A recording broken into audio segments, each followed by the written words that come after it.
Hi everyone, welcome to the April online chapter meeting of the Building Designers Association of Australia. For those of you who don't know me, my name is Jennifer Binns. I'm a building designer in Tasmania and host of the online chapter meetings. Sarah Jane's joining me today managing the technology, and hopefully we don't have a repeat of last month where I completely lost internet. So thanks for stepping in and finishing the meeting yesterday. Zoom is great for connecting us all, but internet is somewhat vital. Leave a comment in the chat box and let us know where you're logging in from, and thank you for joining us. Our presenters today are from the BDAA, and today's meeting is about updating you on some of the work that's been happening in the background. Before we get started, remember that the BDAA Design Awards for 2022 will be opening soon, and it's a good time to be getting photographs ready for your submissions. The webinar that was meant to be held at the end of March to assist you with curating your submissions had to be postponed. And a new date hasn't yet been confirmed, but stay tuned for that one. Next Wednesday, April 13, is WeatherTex Wednesday, and Sarah Jane will put the registration link in the chat now. WeatherTex Wednesdays are quick 30-minute presentations, and the next one is on code mark and what you need to know. And then on Wednesday, April 20 at 1 p.m, there is a formal CPD presentation from Polytech on rethinking washroom design. So just a quick run through of the Zoom tools. Please ask questions throughout the meeting using the Q&A box, and you can upvote other people's questions. You can ask questions via audio with the raise your hand tool, and we just ask you to check that there's no background noise that will interfere with the audio when we unmute you. The chat box is there as a continuous message thread for comments, and Sarah Jane will use the chat box to post links. So comments in the chat box, questions in the Q&A box, and the more questions and comments, the better. So my first presenters today are Uli Schmid, Esther James and Richard Sapwell, who will be providing an update on the Climate and Sustainability Advisory Committee, which is part of the BDAA. So have we got you all online?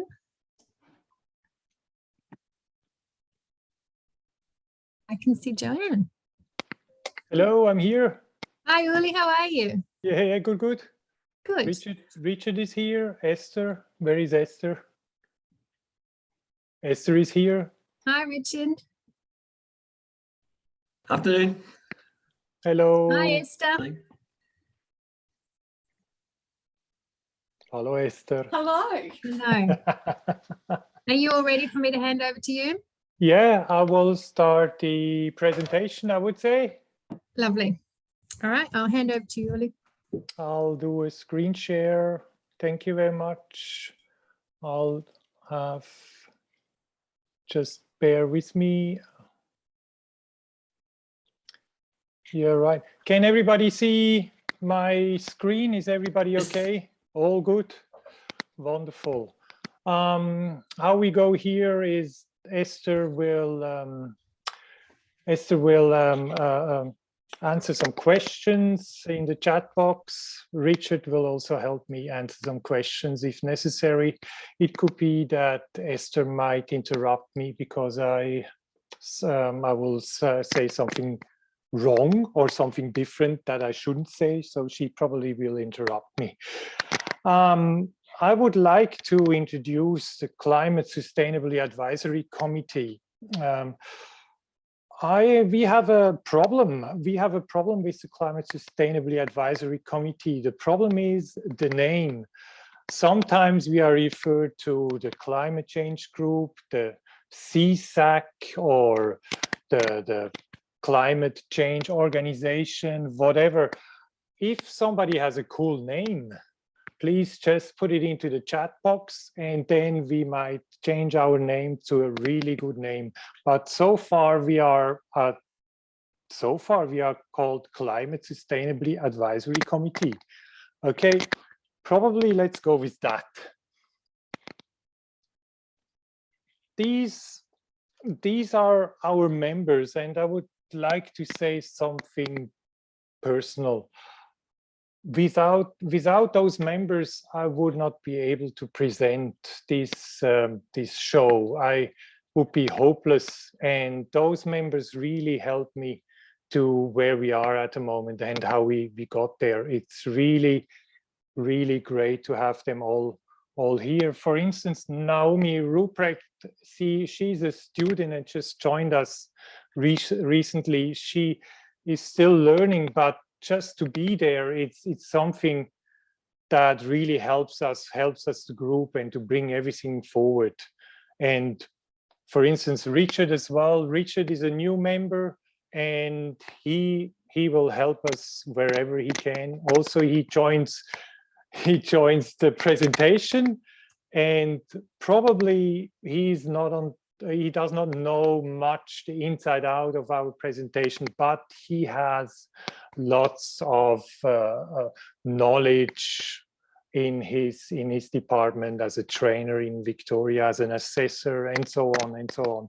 So we all have very intelligent, very dedicated people in this group, and they all help us driving it forward.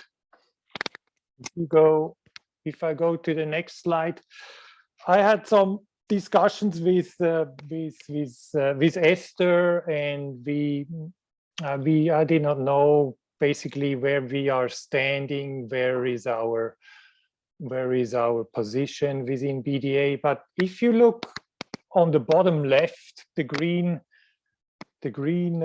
square, that's us, and we basically give advice. We give advice to the BDA board, and through our knowledge and what we think, how we should go forward. But we are basically connected to the BDA board. We don't give advice to personal advice to members. We can't do that. We just give some advice to the BDAA board.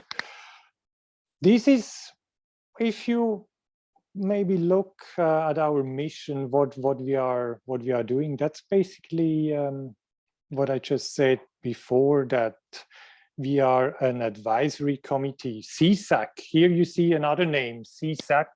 That's sort of different, but we give advice, recommendation, and to the board, and the result of that would be that we would have all the initiatives and ideas being realized by our members, and then we could go forward there. Climate change is it is urgent. It is urgent. If you look outside, the sun might shine, but last time here in Sydney we had floods, and then before we had we had droughts and so on. So it is fairly urgent, and we should basically really try to make a difference. So what happened so far? We have been working with SDG alignment. SDG alignment, Esther, do you know what SDG means? SDG alignment, I have written it down. Sustainable Development Goals. Sustainable Development Goals, yeah, that's right. So they are direction, what we are basically, where we want to go with. It's a tool basically where we try to reach those goals. The Ready Reckoner has been introduced, had also been introduced to the BDAA board, and it's currently, I think it will be launched pretty soon, isn't it, for our members? We will have a look how this goes, and we really supported this SDG alignment. And let's go to the next slide. What you see here is a declaration that BDAA basically declared. It really has an urgency. If you look on the bottom left, it has an urgency to commit to those timelines, to do something, to be ethical, to change, to go forward in education, to do net zero. This is another sticky point, to go net zero, to be a leader in the industry. We try to be a leader, and the CSAC climate change group just tries to harness all this and try to go forward, and we really want to drive it forward with all the force we have in there. So if nobody has seen this, please just make a screen share copy and put it on your desk. That's basically where we should go, where we are going in the future.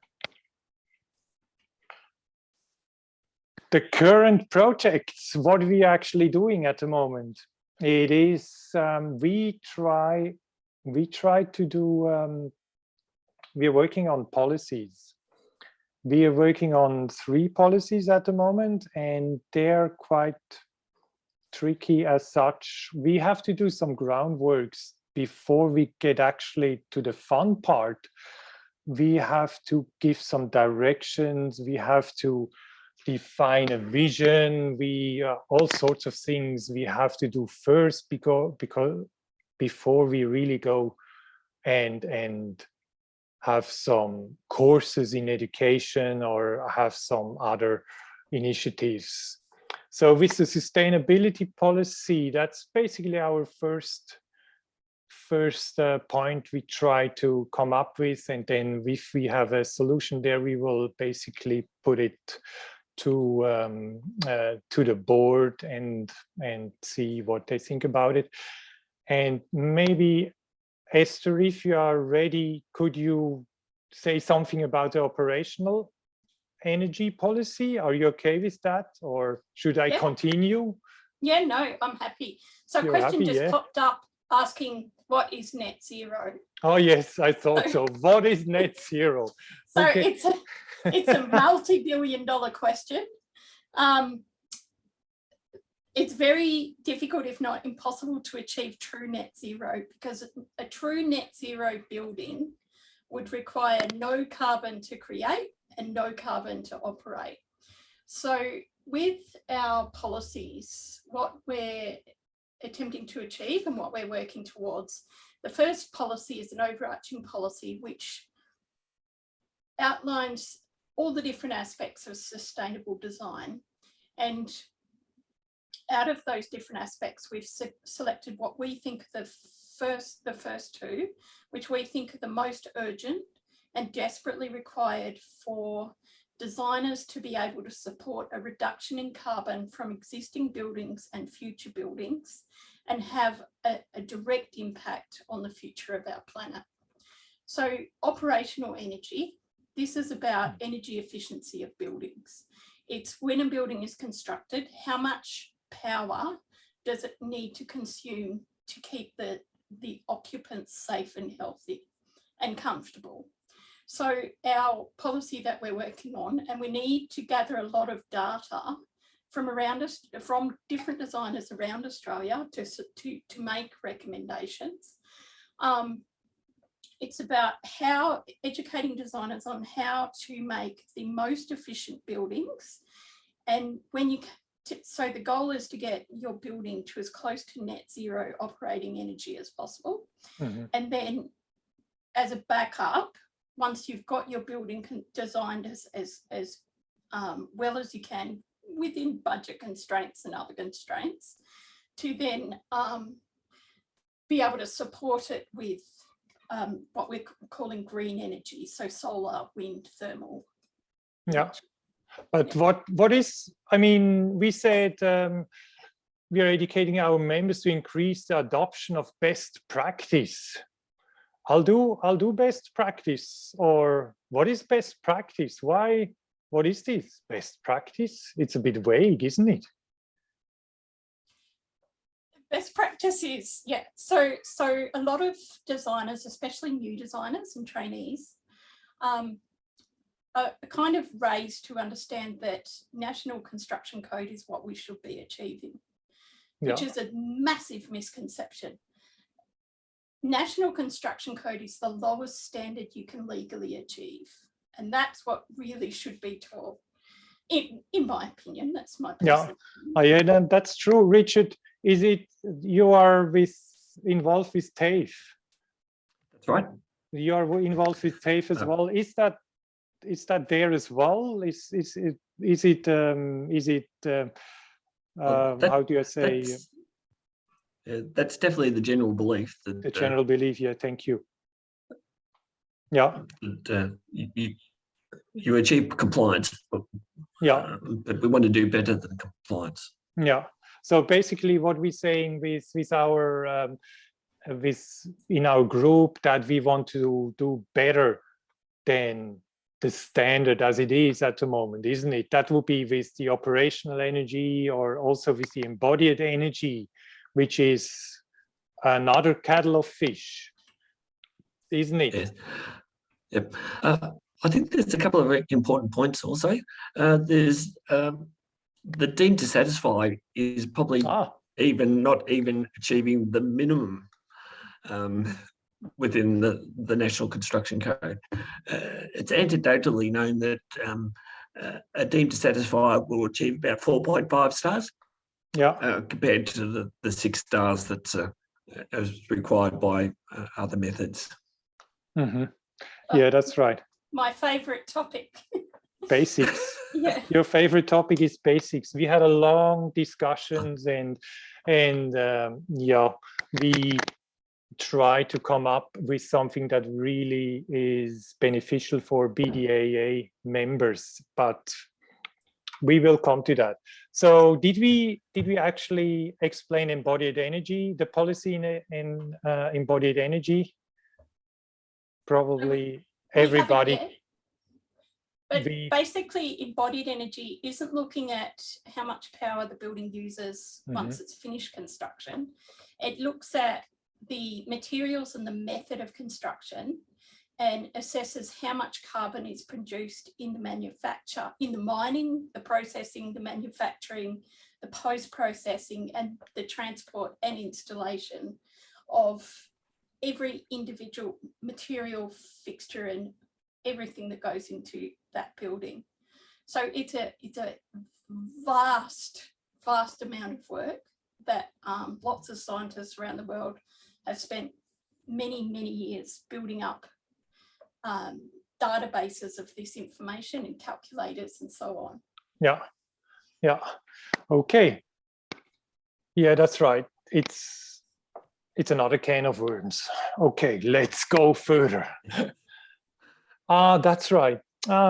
Basically, because we are what I'm doing here is introducing our climate change group to the wider community, BDA community, and this is actually our jobs board. That's what we are working on it, and how we are, because we are about 19, 20, around 20 members, and it can be quite chaotic sometimes how we operate, but how we manage it is that who is laughing? Richard is laughing.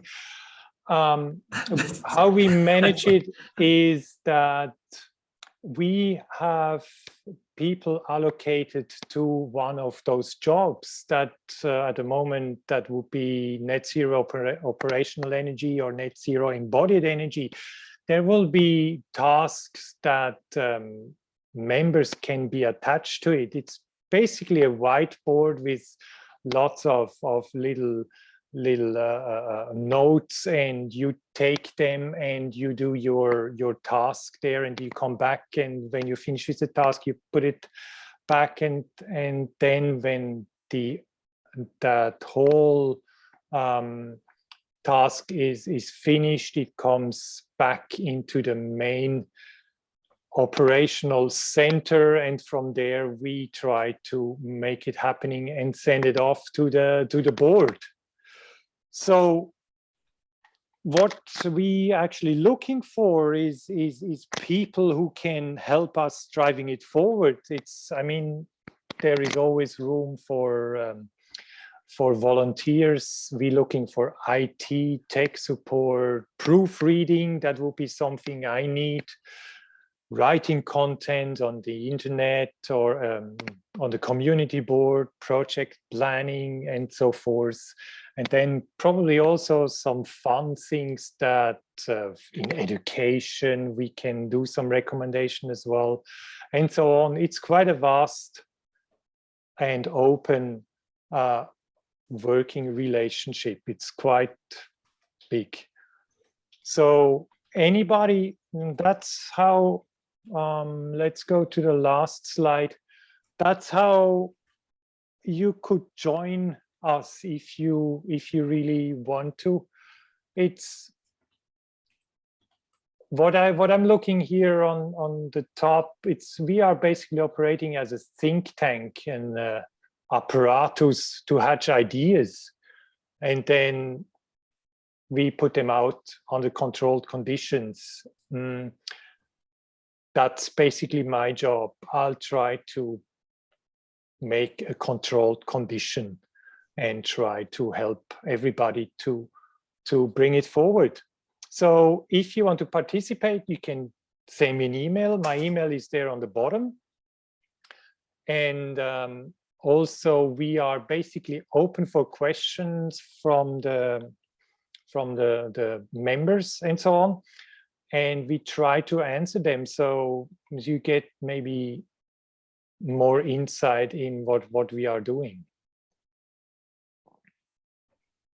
Uli, would you be able to jump back to the slide with all the, yes, sure. the list of policies? With the list of policies down here. Go forward one. One forward. Oh, that's the declaration. One more.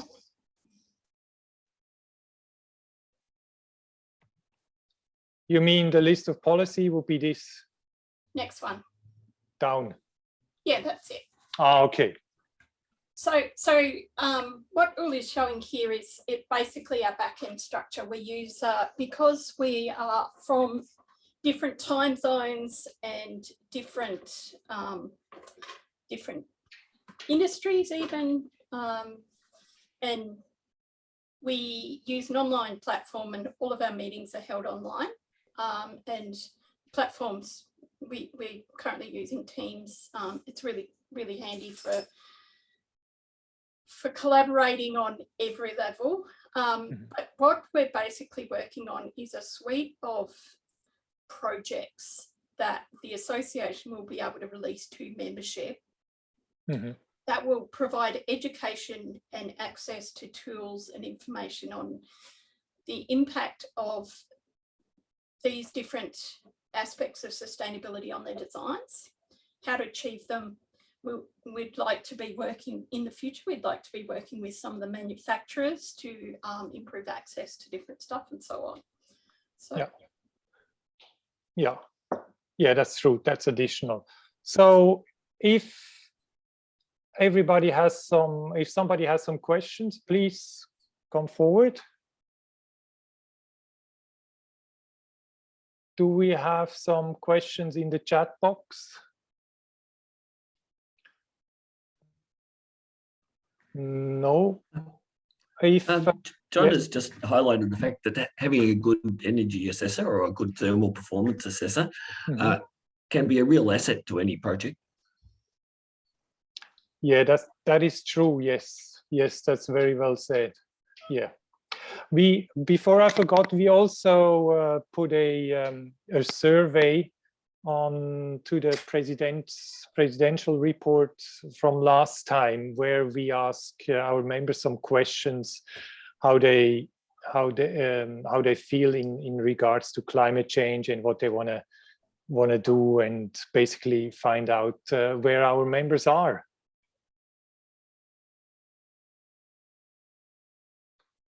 So, okay.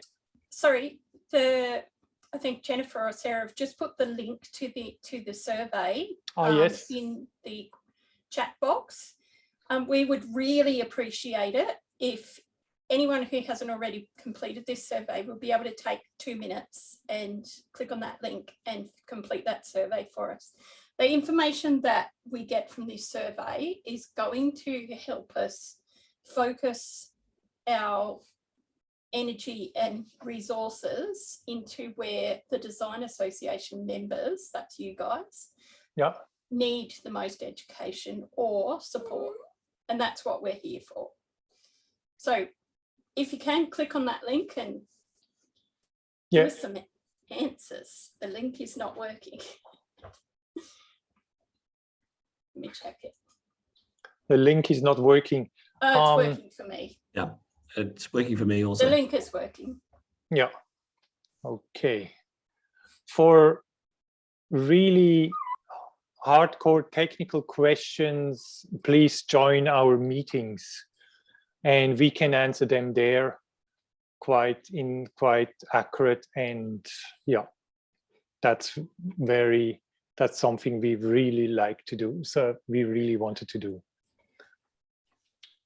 All right. If nobody has any questions,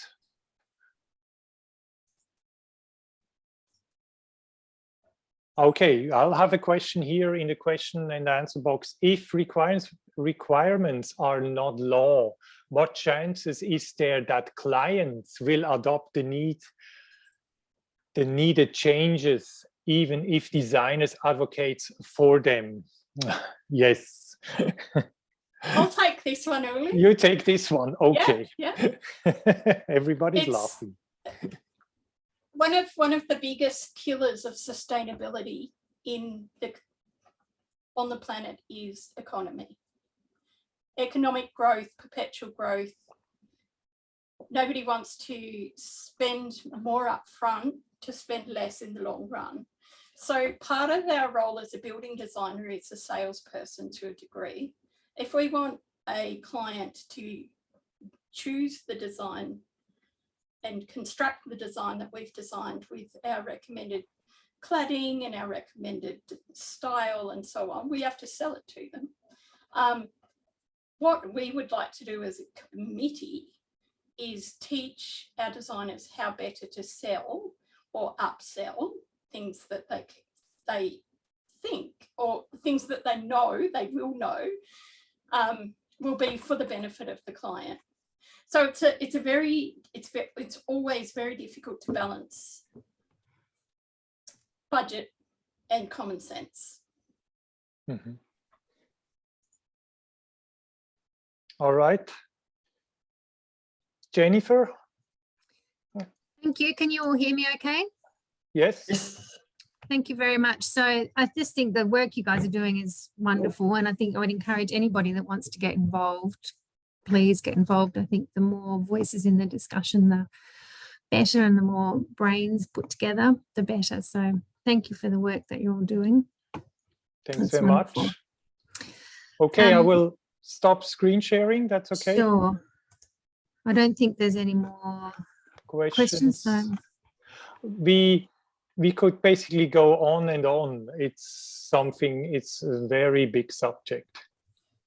Yes, and I just think it's going to be an ever-evolving subject. So it's really important that as an association that we are all there in the discussion at the forefront of it all. So it's very important. So thank you. Yeah, thanks. All right, I will move on. So our next presentation is from Chris Neeram, who is our CEO. So have we got you online, Chris? I am here, Jen. I'm just Chris, welcome. Clicking on. So Chris is going to give us an update on SEP, which is mostly relevant for our New South Wales members. So I'm going to hand over to you, Chris. Thanks, Jen. I'm just putting my phone on silent to make sure it doesn't ring. Look, good afternoon, everyone. Just want to give you a bit of an update on the SEP. There's a lot of stuff in the media that has been said about the SEP. And I actually had a meeting with Minister Anthony Roberts this week to discuss, on Friday, I think it was, to discuss the SEP and our concerns that industry have put a lot of effort into this over 2.5 years, and to see something just wiped out would be a catastrophe. He actually said that he is not wiping anything out, that they're actually evaluating the proposals or the submissions that have been put in from everyone, not only in New South Wales, but those from other states working in New South Wales as well, that had concerns about the SEP. Our concern was, basics definitely need to be updated, and there was I guess, good action towards that, and it didn't happen. So, or it hasn't happened as yet. It doesn't mean it's not going to happen. He did assure me that they are looking into it, that he has a group that is looking at every submission that is through. He's had 367 meeting requests. So obviously there's a bit of interest in the industry to find out what's going on, but it is not being wiped out. He's saying that he's just trying to cut out the red tape to make sure things can be streamlined. I did raise our concerns for the BDAA, that it did seem to be focused predominantly from an architect's perspective. So it was based on what an architect would do rather than what industry would do. So the the New South Wales government architect had basically said that that urban planners haven't got the skill set to do urban planning as much as architects, because architects have a much higher AQF level of tertiary education at university and so forth, and all of that went on behind the scenes. There was a lot of people that were irate with some of the proposals and suggestions, but some of the stuff was actually quite good, especially to do with, I guess, the sustainability side. We all want to make sure that we got a more sustainable environment, and that we're actually not just recycling, but we're repurposing materials. So I spoke to Mr. Roberts about that. He did say that he was quite impressed with the BDAA and how much the BDAA has grown in the time since he was last planning minister, and he's wanting to catch up. So I've got nothing really further to say other than that government has assured me that they're looking into it. They're not just abolishing everything, that they're going to look into it and take on board what needs to be changed. Now, I'm happy to open up to questions if anyone had any questions as well, Jen. Just going to look in the chat. If anyone wants to post something in the chat, happy to answer any questions in the chat. But I can assure you that the minister has assured me that it's not being totally scrapped, that there is no plan to totally scrap anything. They're just wanting to cut out red tape, and they want to simplify the processes and work with industry. I did say that 2.5 years is a long time. I've been in a lot of these workshops, and to just throw this sort of stuff is quite disrespectful to not only the New South Wales government architect and former planning minister Robert Stokes, but also those in industry, the stakeholders that have been engaged in these workshops for 2.5 years. So, yeah. Chris, there's just a couple of comments there in the chat box. Martin Clayton's asked, sorry, what SEP are you talking about? Do you just want to give them the background?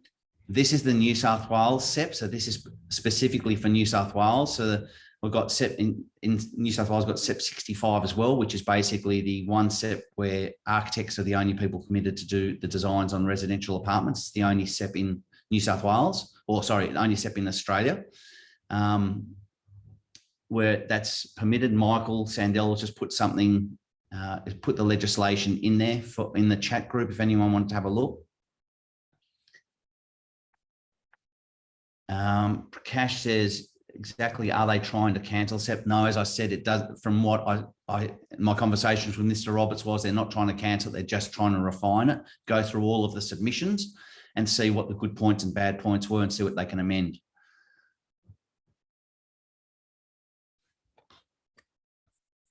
So Tori has asked what SEP is. SEP is just an abbreviation for state environmental planning policies. So that could be just New South Wales specific, I guess. But yeah, state environmental planning policies. So SEPP is the acronym. So a lot of this is all really quite foreign to those of us that don't work in New South Wales, but it's something that's been undergoing. So I'll give you a bit of a background. In New South Wales, there's so many different SEPs that what they wanted to do is start to try and amalgamate some of them. Now, what they're doing is they were trying to amalgamate quite a few into the SEP 65, which meant that building designers to be further restricted on designing in New South Wales, which we were obviously against, because we believe that it should be based on your skill set and competency rather than your academic, I guess, background, because it doesn't matter how high a level of education you got, doesn't mean you can actually design or build a building. It's actually in the proof's in the pudding. So no, it's not just SEP 65, Martin. It is all SEPs. So they're predominantly talking about SEP 65, or I talked about SEP 65. They're looking at amalgamating several SEPs and they're changing the wording, and basically SEP 65 is amalgamated within these other SEPs as well.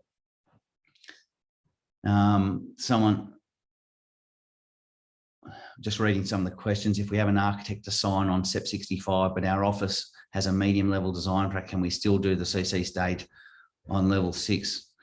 I don't know, but you just got to remember that whoever signs off on the drawings are liable. So if you want to take the risk, then you're liable. Ian Bassett, I don't know if Ian's online at all, but Ian may be able to assist in that one, who's head of policy. I don't think he is, Chris. So James has asked about whether there's a governing body in New South Wales for building designers, because in Queensland you have to be licensed, and this is something that is look, in all states and territories it's different. In Queensland you've got to be licensed for the QBCC. You've got different parameters in Victoria and New South Wales. We have lobbied now, and it is on the table. So in the New Home Building Act, it has been tabled that building designers will be licensed in New South Wales. So it's a matter of time now. It's just working on it all. So Bilal has got a question. I don't know whether you've answered this and I missed it, but it says if we have an architect to sign on the SEP 60, you've done that one? That's the one I was saying, yeah. So, I mean, that Ian would be able to tell you more about what you can and can't do, head of policy, but whatever happens in New South Wales, if you sign that paper, you're the last person to sign it. It's officially being lodged under your registration, or whoever's registration. They're the actual people that are liable for the design, and that's all changed in New South Wales. So it's the person that signs off. So if you've got a business and you're in New South Wales, and you get one of your staff to sign off, or you sign off and haven't checked, and there's a problem, you're liable. Okay, Dale has said, Chris, remember the NRF has been adopted and to be accepted by jurisdictions maybe sometime in the future.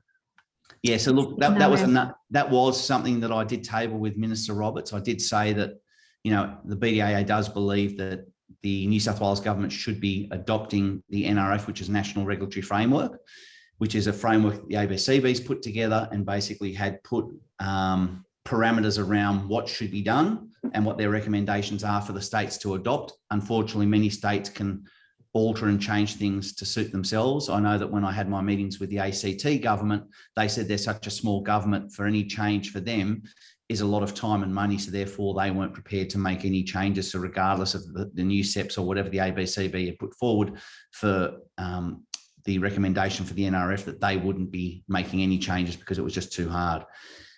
We have, just so you know, that we have just been recently invited by the Queensland government to sit on a panel, and I've got a meeting tomorrow with the Victorian government. So we're sitting on a panel there, so I can give you some more updates from interstate once we get on some more of these panels. But in New South Wales, that is what's happening. I would say it's easy to lose these questions in the chat box. So if anyone's got questions, use the Q&A box and we can track them better if anything's been missed. Yeah.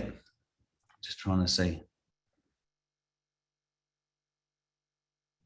Yes, so Patrick's saying to prepare buildings under class 2, you need to be registered, and that's correct. You have to be either a registered architect, or you need to go through the BDAA, who has the alternative pathway to registration for class 2 buildings in New South Wales.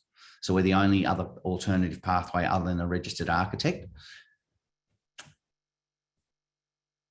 Cash has just asked, are you aware if they're making the same kind of legislation for residential buildings, low rise, like with class 2 buildings?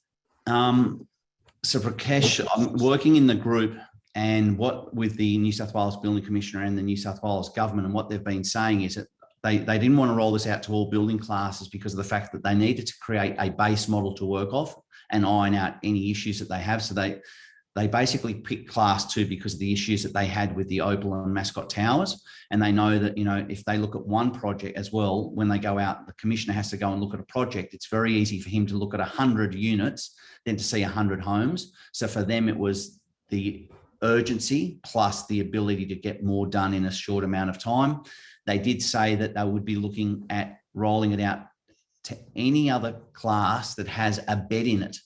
So it could be, you know, well, anything, hospitals, it could be nursing homes, it could be granny flats, can be anything. So it's basically, they're going to roll it out. But they're using class 2 as the guinea pig. fixing any issues with the planning portals and so forth and going forward. Can I just ask if anybody's had issues with the planning portal? The New South Wales government has asked me to get feedback from the members. I would need you to write down the class or the case type or the case number that you've got, and any issues, if you email it to me, ceo@bdaa.com.au, that's ceo@bdaa.com.au, I'll be able to send through your issues, and they're looking at addressing it. We've already had some members write to me and I've put it forward, and they're getting their technical team to look into it. So if you've got issues with the new planning portal, again, you must have a case number or a job number when you register, and you must identify what the issues are that you've been having. So you can't just say, oh, it's crap and I haven't been able to log on or whatever. We need case numbers. They can't look at that. They need to be able to identify and see if they can pick the problems. But they're being very proactive in working with us. Chris, can you see those questions that have come up in the question box? Or do you want me to read them out? I'm just trying to work out, because I may have missed some. So because it's just Martin's asked, is the BDAA talking with any other bodies regarding this matter? For example, HIA or MBA? Oh, yeah, absolutely. So BDAA is involved in many panels and discussions where with the building commissioner, we're in the pillar groups, which is a 6 different groups, 6 pillars. I'm on the panel with what they call the steering committee with the building commissioner. There's 12 of us. It's a 12 heads of industry working with the commissioner to develop policies and so forth, and work on ideas of how we can actually fix these issues. And then we look at the pillars to assist. We give the pillars ideas of what we'd like to achieve. They work on those ideas, workshop all that, come back to the steering committee, and steering committee starts to make decisions for the building commissioner to then work with and put forward to the government. We sit every week. We're in some discussion somewhere on a round table around Australia. It's not just New South Wales, it's all around Australia. Last week I had a meeting with the ABCB, so we're on part of the ABC, which is Australian Building Codes Board. We've got people in Queensland that are representing us, in Tasmania. Frank, the president's in Tasmania at meetings with the government. So we've got people all around Australia. So when we talk about the HIA master build and so forth, we're with all of them, Planning Institute, Australian Design Alliance, we're I'm the chair of the Australian Design Alliance as well. So we've got, I guess, our feet are everywhere. The BDAA is represented all around Australia. And yes, we do raise our concerns with the master builders and HIA. The concern for us is a lot of the stuff that we raise issues with the master builders and HIA tend to not want to hear, because they're concerned it's going to affect their members, and they've got a large amount of members. So change for them is quite difficult. So sometimes it is quite difficult to drum in information that we feel is really important for people to make change. Thanks, Chris. And just George has said, so what steps are you going to take to help all of us? Which I think you've covered some of what you're doing. What else would you like me to do, George? Yes. Can you tell me? Because I think, we're doing quite a bit. So if you ask us, if you can advise us on other steps, that would be great. But so far we're meeting ministers. I don't know what more I can do. Alfonso, can you talk about licensing in New South Wales? What point in the timeline? So there is no point in timeline. It is now tabled. However long that takes, it takes. It is not just licensing for building designers. What I'd put forward was, so I spoke to the director of the, this is in New South Wales, a director of fair trading, Angus, and I explained to him that the BDA has proved themselves with the alternative pathway to registration in New South Wales. So I believe now is the time for licensing to be tabled. He totally agreed, and he was the one that he ended up tabling it for the new update to the Building Act. That Building Act is something that doesn't just happen overnight, because part of legislation. So legislation takes a while. But I would say that by the end of this year, the whole thing will be put on the table to be put into legislation. But don't hold me to it, because some things, like COVID comes in, and next thing, last time we were discussing things, COVID comes in and everything's put on the back burner, because obviously there's a lot of other issues that the government have to deal with. But the good news is it's actually on the table for the first time. So, and it's not going away. It has been approved that the building designers will be part of that, as well as other trades, because our concern was, in industry, there's just too many people that are out there doing work that are not licensed and they're not accountable. So they just simply walk away, and then the builder's the one that has to wear all the issues. So, and I guess expenses, not just the issues, if there's anything to occur. So Chris, there were some concerns that were raised in the BDAA community group Yeah. about SEP, and I don't know whether you've been on lately to have a look at what's been. Jen, I haven't had time, sorry. So Late at night. I'm just having a quick look through. Basically, the concerns are about the shifting of goals with Part 3B of the exempt and complying development codes. Part 3B has been rolled out for some time, but it seems like they're still constantly making major amendments, leading to very sticky situations for us as designers when it comes to CDC submissions. Does that mean, that doesn't mean anything to me? I'm not familiar with SEP, but. No, so look, I mean, we'll have to look through those questions and see if we can provide some answers for you, or for the member, sorry. Just let me have a quick look through the rest of what was commented on. So those of you that want to apply for Class 2 registration, you need to make the application. So the BDAA does have a pathway to registration. That's on Class 2 buildings only at the moment, but it is going to roll out to other, I guess, industries. I'm going to put up the link as well for you. So Ricky has said, looking at the SEP, the code has been amended 7 times in 2019, 16 times in 2020, 9 times in 2021, and 3 times already in 2022. So it's 32 changes between 2019 and 2021. So I think that's been one of the major issues for members. Yeah. Is just all of those changes. Take this comment because there's nothing I can really do. The BA. Yeah, no, it's obviously. Make sure that we're trying to streamline all the processes where we can, and obviously we spend a hell of a lot of time writing to government, putting submissions in all the time. We've got Dale representing us, you know, with the ABCB. So, you know, Dale spends a hell of a lot of time as well. They, you know, send him a document. He has to read a 500-page plus document before each meeting. They expect your feedback by the meeting, and you get it a week before. So this is the sort of stuff that we're having to deal with, representing our members. So I think members really need to, I think, pay a lot of respect to those people that do this sort of work for them and for the industry, and many of them on a voluntary basis. It's not a paid role for many people. So yeah, I think that people need to really seriously thank a lot of these people in the association that don't do this, not for them, but for the industry and the members.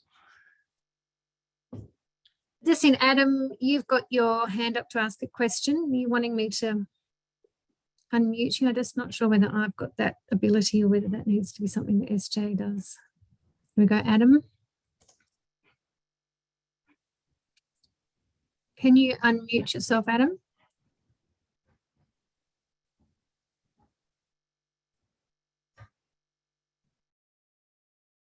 I can see that you've come over, but I don't think we can hear you. Sorry, Jennifer, that was me, but by mistake. Perfect. Now we've got you. Far away. No, that's all right. No, it was by mistake. I didn't realise I clicked the button. Oh, no worries. You don't need to ask a question. No, all good. Chris, All you're good. All right. killing it, mate. You're doing a good job. All right, bye. There's plenty of people. It's not just me. Oh, we've got to love technology. It's good. Hanny's asked if it's the most likely problem with e-planning is the internet browser. Oh, so that's more a technology problem as well. Yeah. Dale let everyone know it's 5,786 pages that he had to look through last time. So it's a hell of a lot of work in the background, but you know, we are making traction. Very good. I think that Aram just said, is the Class 2 accreditation by the BDAA the same as the building design practitioner registration by Fair Trading? So yes, if you write to us, I'm just trying to work out. I'm actually looking at our website to find the link for the Class 2 registration. It's there somewhere, but I think we've updated the website. Sarah Janie, if you're there, are you able to put the link in? I just can't see it at the moment. I'm just looking through the website. So there's a lot of confusion still about, you know, licensing in general and SEP and everything that goes with it. Yeah, it's very confusing. When we started talking to the government, our concern was there's just so many SEPs. Why can't they be amalgamated? And why can't we have simplicity in this? And why does everything have to be so bloody difficult? You you know, we worked with them on the planning portal to try and streamline the process. And the reason that they really created the planning portal was many builders substitute materials, and many builders don't work off the plans or the final plans. They might be working on revision B and you're already up to revision D, and they're building off the wrong plan, and they've identified that's quite a common problem. And obviously builders substituting for inferior materials. Our biggest concern was we said that the thermal performance of a building can be altered by substitution of material, and therefore if you need to have, as per building code, 6-star home, and somebody goes and changes a cladding with something else or a roofing material and it affects the star rating, then the actual home or the building could be deemed non-compliant. And that was our biggest concern. And the concern is that you spend a hell of a lot of time with clients negotiating and selecting the material choice for their home, only for a builder to substitute it for some cheaper, perhaps imported material. And that is a huge problem in New South Wales. It basically cannot substitute anymore. It needs to be noted. It needs to be put in the portal list for class 2. And therefore, if it is not as per the design, then the builder is liable to actually have to replace the material that's on the building. But generally, you just have to put in a change, and the change has to be notified by the designer as well as the owner of the building. So it's a mutual agreement that materials can be substituted. George is just, we're going to have to wrap up fairly soon, I think, but George has asked for a couple more questions. I heard that you need to be class 2 accredited at the construction certificate stage, but you can still lodge a DA. Is that right? Class 2 construction stage? I'm not, we'd have to talk to Ian about that. Ian's been working on all the class 2, all the new rules with class 2. So I'd throw that back to Ian. If you want to send me any questions, happy to answer it. Otherwise, I'll put Ian's email in there. We had Ian on a few months ago answering some of these questions, and maybe we can do that again one time specifically for New South Wales members, because there's obviously a lot of questions. I'm just going to put Ian's email in the chat, and that way then sorry, I'm just going to put it in the chat now, and then everybody can then see it, and then you should have it up now, chair.accreditation@bdaa.com.au. So those that are wanting to know about the class 2 registration and so forth, if you shoot Ian an email, he'll be able to answer your questions. Great. Thanks, Chris. No worries. I think that covers it all for now. No problem. Okay. See ya. So that is pretty much the end of our meeting. Just remember that the BDAA conference is being held in Melbourne this year on October the 7th and 8th. So this is the first face-to-face conference we've been able to hold, touch wood, it happens. For the last 2 have had to be online events. So make the most of being able to come and meet everyone face-to-face. There's going to be some fantastic presentations again, I'm sure. The BDAA office is going to be closed over the Easter break from April 15 to 19. And the next online chapter meeting will be at 1 p.m. on the 3rd of May. So keep an eye out for the registration email for that one.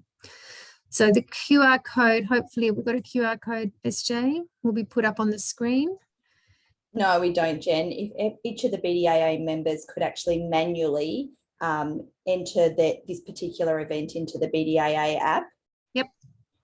Separately, everyone who has attended today will also receive a certificate on their email, and then they can utilise that in whatever capacity is necessary for them. Great. Thank you, SJ. And big thank you to our presenters and those who contributed questions. And thank you very much, everyone, for joining us. We will sign off and see you all in May.